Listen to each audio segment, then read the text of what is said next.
ऐसा श्री काव्यसुंदी जी के लिए वरदान था।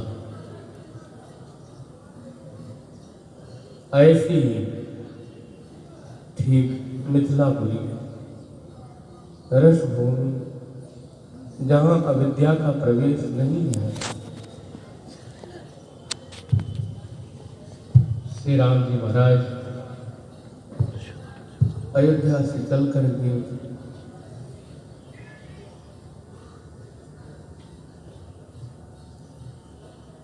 ताड़का का वध करते हुए हमारी सुबह को दंडित करते हुए यज्ञ की रक्षा किया श्री विश्वामित्र जी महाराज जी के, और धनुष यज्ञ का कार्यक्रम सुना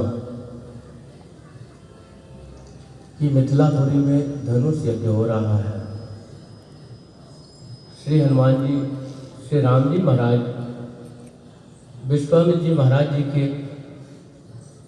मुख से धनुष यज्ञ की बात सुनी और श्री विश्वामित्र जी महाराज जी के साथ हो लिए, और वहां जाकर के देखते क्या है, जिस पुरी को देख करके ब्रह्म भी चकित हो जाए, कैसी पुरी रही होगी।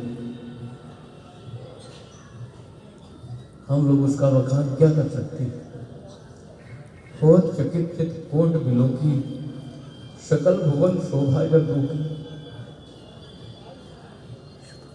कैसी रसभूमि है जिसके परकोटे को देख करके परम ब्रह्म परमात्मा श्री राम जी चकित हो जाते हैं। ब्रह्मा जी चकित हो जाए तो कौन बड़ी बात है। निज करनी कछ कतहु देखी, रस स्वरूपा श्री जानकी जी जहाँ पर निवास कर रही है, भक्ति स्वरूपा श्री जानकी जी जहाँ पर निवास कर रही है, वहाँ के लोग कैसे हैं। पूर्ण नारी सुभग सुच संता, धर्मशील ज्ञानी गुणवंता। जहाँ पर भक्ति की अधिष्ठानी देवी श्री सियाजू विराजमान है, वहाँ सब अच्छा ही अच्छा है, सब सुंदर है, सब सुंदर, सब विरुद्ध शरीर, सभी सुंदर हैं, सब संत स्वभाव वाले हैं। भक्ति की महिमा है।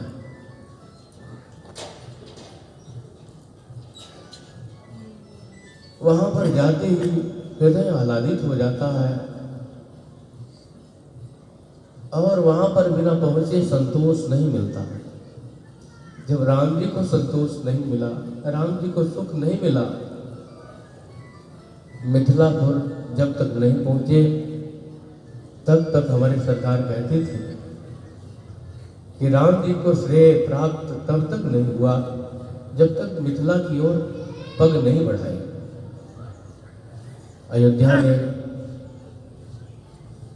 हमारे महाराज जी कहते थे कि अयोध्या में राम जी आटी गुल्ली खेलते रह गए,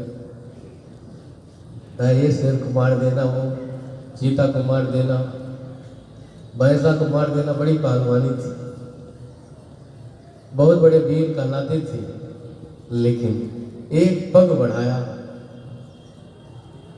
तो सीधे सिंह हो गए, पुरुष सिंह दो वीर। मिथिला की तरफ कदम बढ़ाया कि सिंह हो गए।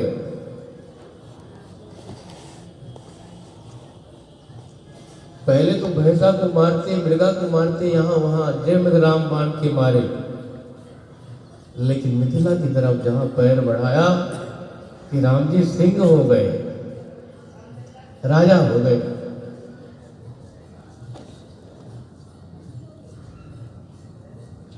भक्ति की महिमा है। हमारी सरकार के एक शिष्य नेपाली भी रहे, उन्होंने कहा, सरकार, हमारे पिता मरते समय हमसे कहे थे कि जिस महापुरुष का दर्शन करने से तुम्हारे अश्रुपात होने लग जाए, उसी को तुम शिष्य बना ले, गुरु बना लेना। उसी के शिष्य हो जाना जिसको देख करके आंसू बहने लग जाए। तो उसने कहा कि 14 वर्ष तक हमने गुरु की खोज की, बड़े बड़े मठ मंदिर में, बड़े बड़े कुंभ मेला में तमाम अपने पिताजी की आज्ञा का पालन करते हुए पूरे घूमा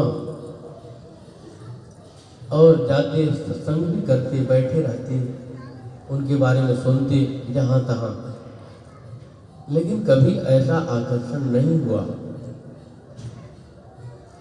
अयोध्या भी आए, जहाँ तहाँ घूमे, किसी ने बताया कि श्री राम हर्षण कुंज है, वहाँ एक बहुत अच्छे संत रहते हैं। मैं उसी तरह से अपने मंदिर श्री राम हर्षण कुंज में भी आया और वहाँ दरवाजे पर पैर रखते ही मेरे रोम रोम खिल गए, सारे रोए खड़े हो गए, आंखों से अश्रु प्रवाहित होने लगा। मुझे पता चला कि जो पिताजी ने मेरे पिताजी ने जो बताया था, आज काम सफल हुआ। लेट गया उसी दरवाजे पर। सरकार के दर्शन किए तो सब अपनी अनुभूति बताए। उन्होंने कहा कि एक बार हम सरकार की सभा में बैठे थे और मन में विचार कर रहे थे, यदि गुरुजी अंतर्यामी होंगे तो मुझे अपने पास बुलाएंगे। दरबार जब समापन हो गया तो बुलाए और कहते हैं, भैया गुरु की परीक्षा नहीं लेना चाहिए। और कुछ नहीं कहे, यही कहते हैं गुरु की परीक्षा नहीं लेना चाहिए। कहने का मतलब, जो महापुरुष होते हैं, जहाँ पर भक्ति का निवास होता है, वहाँ पर रस की आनंद की, प्रेम की धारा बहती है, सुख की उपलब्धि होती है।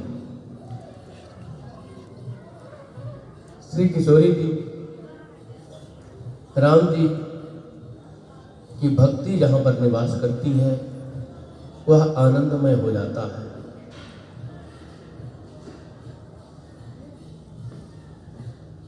वह देश धन्य हो जाता है, वह कुल पवित्र हो जाता है, वह भूमि पवित्र हो जाती है, जहाँ पर भक्ति का निवास होता है।